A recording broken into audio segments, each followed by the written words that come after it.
So getting a diagnosis of dermatomyositis is a little bit scary.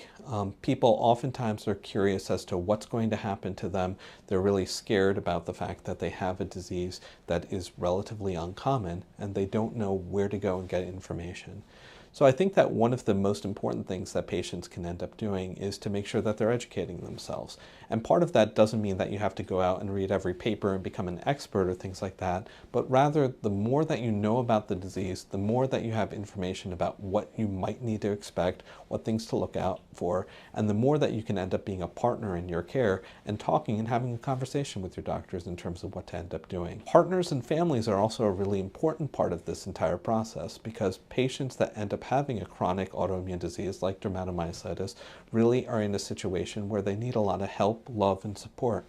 So one of the key things that patient partners can end up doing is to try and just be there for their patients and for their loved ones, to be able to make sure that they're hearing their questions, giving them support, and giving them understanding to let them know that they're not in this fight by themselves. I think it's really important too to make sure that when you're a patient with dermatomyositis, that you're actually being an active member in your care plan. And part of that involves asking questions and making sure you understand why people are recommending what they're recommending. I think it's also important to make sure that you're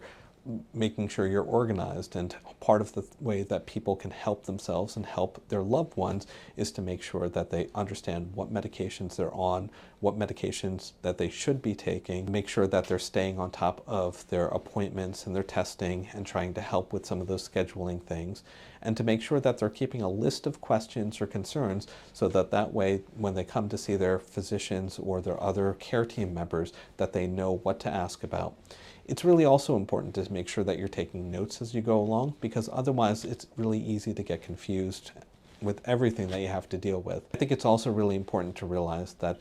our job as physicians is to help educate and help care for people. So we're never going to be offended if someone asks the same question twice. We're never going to be upset if people ask questions about what other things that they might want to know about or what things they may want to look out for. I think the first time that you meet with your care team, one of the most important things to recognize is that even though dermatomyositis is a chronic autoimmune disease, it's something that has treatments for it, and that there are lots of people that are invested and involved in your care plan to try and help you both deal with the disease activity there, but also think about it in the long term to try and help make sure that you're getting the best quality of life and that keeping your disease under good control.